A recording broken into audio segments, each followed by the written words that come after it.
What's up everyone, my name is Ben. I'm a member here of the Passion Planner team, and in today's video we're going to have some of our own staff members share their experiences of planning and using their Passion Planners during this time of quarantine. So really excited to share this video with you all. Hopefully they'll give you some encouragement and give you some ideas, especially in these times of uncertainty when it comes to planning. So remember to subscribe to our channel. We would love your support and hope you guys enjoy. Hey Pash fam, my name is Geminelle. I'm an academic user. Hey Pash fam, my name is Joni and I use the Passion Planner daily. Hey Pash fam, I'm Chelsea. Starting at the end of July, I switched over to the weekly undated Sunday Start Medium Passion Planner. Over the last few months, my planner has looked completely different than it normally does.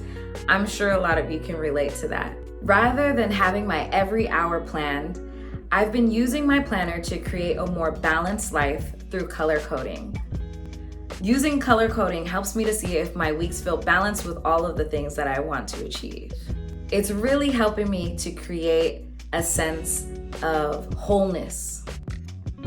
It can be hard to feel like you want to fill out your planner or have plans to fill out your planner, but that is why I love the daily, because it allows me to fill out the days where I do have plans or where I do feel busier, and gives me that space because it is undated to not. I really love doing it as well because it gives me kind of a journal feel, so I feel like I'm reflecting and really getting down into the details of every single day.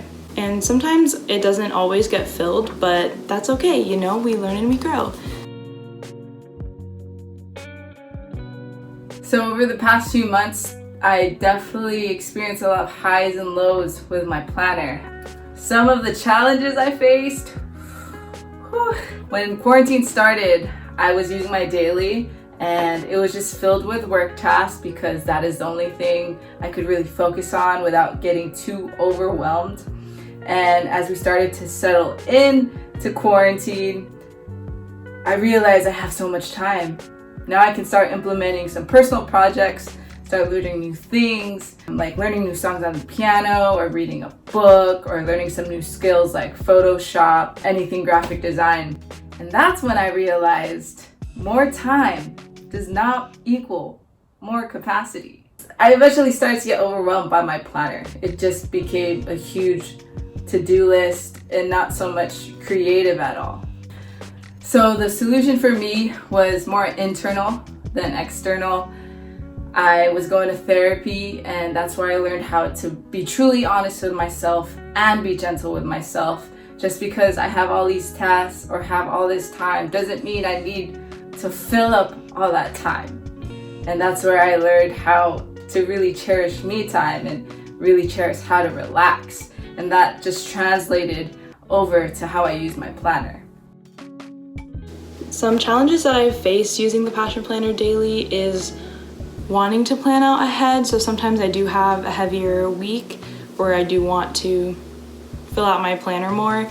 And technically I could go in every day and put in what I'm gonna do for each day, but sometimes it could be tedious, and on some days you might feel like you wanna skip it. And so what I like to do is supplement the Passion Planner weekly with the daily.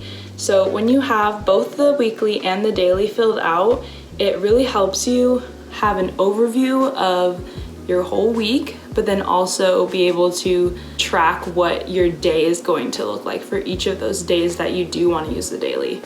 So that's just a solution if you feel like the daily is too restrictive or doesn't give you enough overview, is I say use both. When it has felt really difficult for me to plan ahead, I try to focus on the things that I know I have control over. So for me, that looks like a list of things that I want to achieve, books that I want to read, socially safe places that I want to travel, experiences that I'd like to have, and even exercises that I want to try. Although I'm not as productive as I've been in the past, having this tangible list really gives me a sense of direction for when things open back up and become more normal. To supplement my Passion Planner experience, I personally love using stickers, colorful pencils, passion markers, just to highlight and make my pages more colorful and lively. And I'm more motivated to look at my pages and to actually open my planner in the morning. That's something I definitely recommend, is just decorating your planner with your personal style so that you feel motivated to get things done for that day. Spice it up. Explore different layouts. See how you're feeling. Maybe you want to do a layout this way. Maybe you want to do a layout that way. It's really important that your layout expresses who you are. Your layout is a great indicator of how you're doing. It's kind of just reading in between the lines. Some tools that I found really useful during this time are my Passion Planner passion markers and my Tombow twin tone markers. It really gives me planner bliss. It helps me to tap into the creative energy that I want to bring out of my planner. I really hope that you found this information to be useful. If you like what you've heard today, please follow, like, share, and subscribe. And you can find us at passionplanner.com for more information on how to achieve your goals with Passion Planner.